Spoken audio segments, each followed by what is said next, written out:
Imaginons que nous remontons le temps. Nous sommes dans les années 50 à Memphis. Au bout de l'Union Avenue se trouve un studio d'enregistrement. On y vient pour enregistrer son disque pour $50.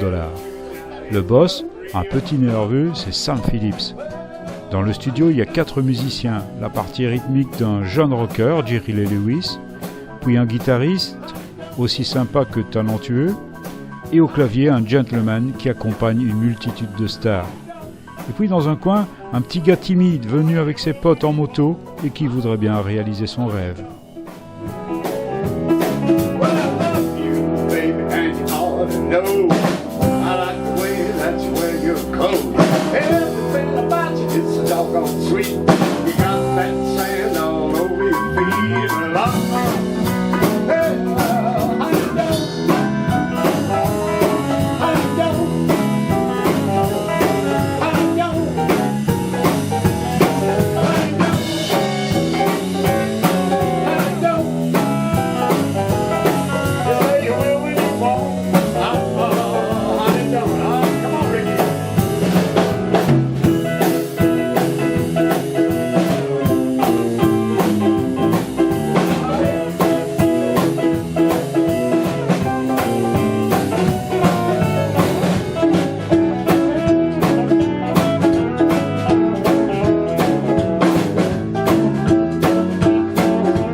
C'est un moment extrêmement émouvant quand je suis entré ici tout à l'heure, comme pour vous tous, parce que tout de même, quoi qu'on en dise, c'est dans cette pièce que toute l'histoire du rock a commencé.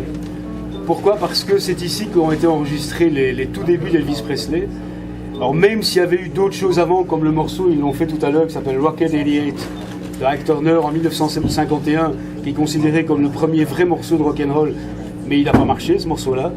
Il y a 2 morceaux qui sont arrivés en 54 qui ont fondé le rock'n'roll. C'est d'une part That's Alright Mama d'Elvis Presley qui a été enregistré ici et Rock Around the Clock de Bill Haley.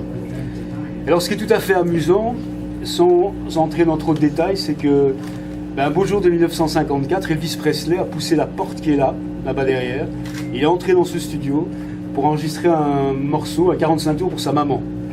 Parce qu'à l'époque, si vous payez $50, il y avait des musiciens qui étaient là, qui étaient prêts à jouer avec tout le monde. Et en réalité, vous sortiez avec 3 45 tours, 3 vinyles. Et Presley est reparti avec 3 de ces 45 tours sous le bras qu'il a donné à sa maman. Inutile de vous dire qu'aujourd'hui, il y en a un qui est au musée national, je ne sais pas quoi. l'autre appartient à un richissime collectionneur, il y en a un qui a été perdu. Et c'est le disque le plus cher de toute l'histoire. Donc la personne à qui appartient ce disque, ce sont des millions de dollars. Il vaut ce 45 tours. Et pour terminer, lorsque Presley est rentré chez lui, l'associé de Sam Phillips a écouté ce qu'il avait fait.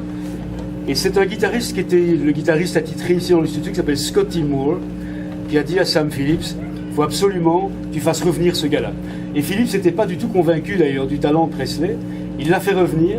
Ils ont joué 10 morceaux, comme aujourd'hui, hein, exactement comme ça, avec quelques musiciens, dans cette pièce-ci. C'était pas bon du tout.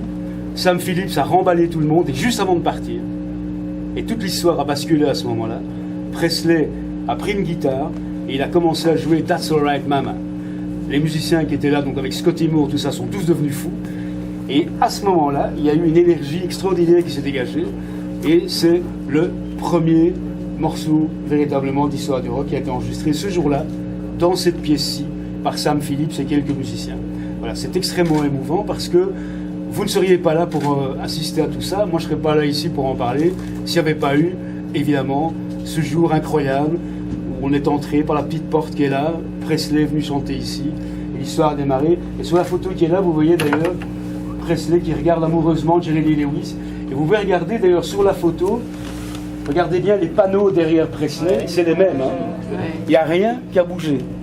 C'est le même. Panels are the same on the picture and on the wall. You know what I mean? Voilà, donc j'ai terminé. Vous allez voir des musiciens, mais ça je vais laisser Patrick vous les présenter. Mais profitez bien de ce moment rare et précieux. Vous êtes dans la pièce où toute l'histoire du rock a commencé. Voilà. Rick Camp, guitariste de plusieurs, enfin, qui tourne énormément dans des groupes de Memphis et amateur de punk rock dans les années 80. Je fais partie d'un groupe qui s'appelle Crime. B.B. Cunningham, qui, outre être, comme je l'ai dit tout à l'heure, un charmant monsieur que je connais depuis des années, est le bassiste attitré de Jerry Lee Lewis. Mon tout grand ami Rick Steff, membre émérite d'un groupe de Southern Rock qui s'appelle Lucero, mais qui a toute une histoire à Memphis, qui a été directeur musical, pour ceux qui connaissent Cat Power, qui a été le directeur musical de Cat Power sur une tournée pendant un an. Enfin, il a tourné avec énormément de gens. Il a aussi été, pour la petite histoire, Marc, pianiste des Dixie's Midnight Records. Oh God. Hey, yeah, you need that. I saw your interest. Yeah. So come on in there. I remember Dad.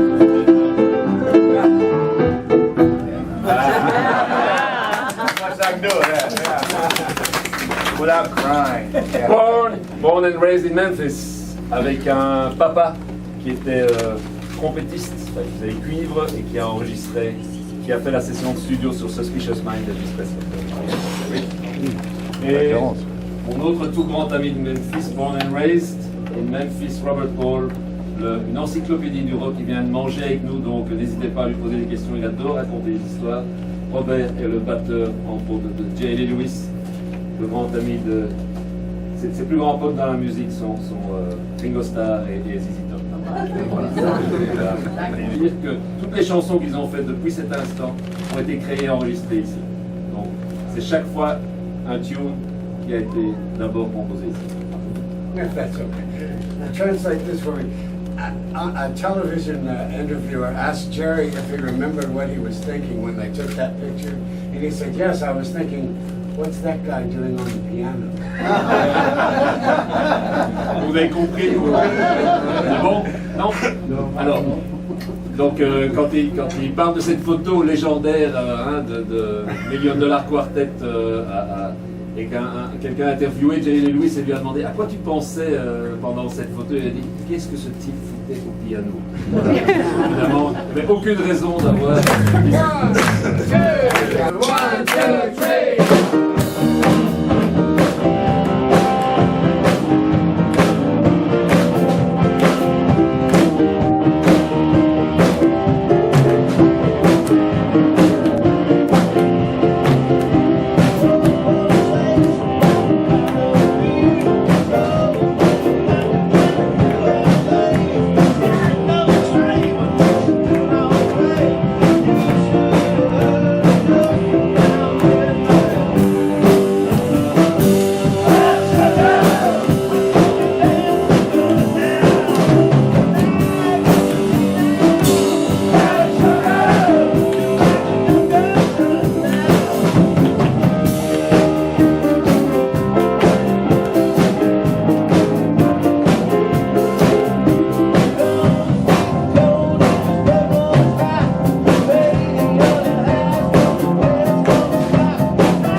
Am I singing? English, big. Huh?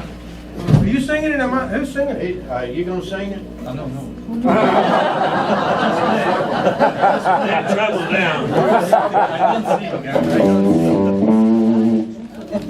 So I guess I'm singing it. You know it? Yeah. Aha! Wow, yeah. It's holding out. On fait des albums. Matt. Des trucs. Hey, Matt. Les mecs passent le micro, ils ont été mettre 4 jours avec lui. Yeah, you're right. I don't know. E.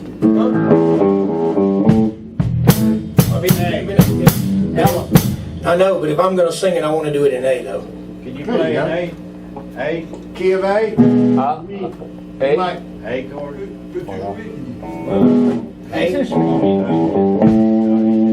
No, let him do it in what key is, and we'll just speak it. Speak it if you have to. Okay, no, let's just do it as an instrumental. All right. What key you play in He E? plays it in E.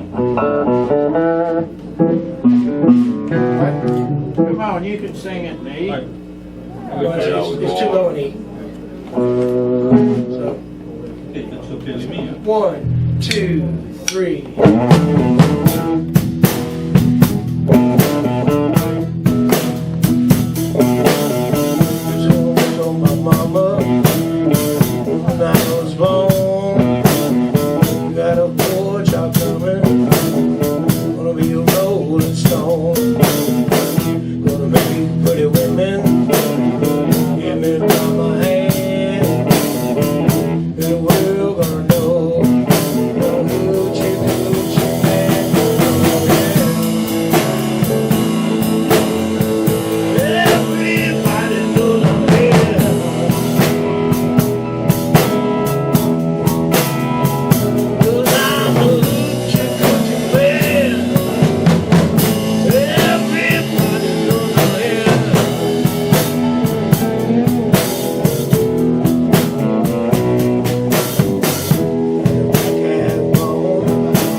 sing.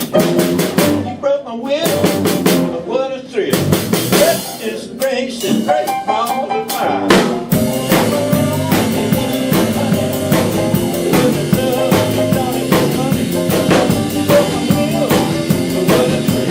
Goodness gracious, great ball of fire.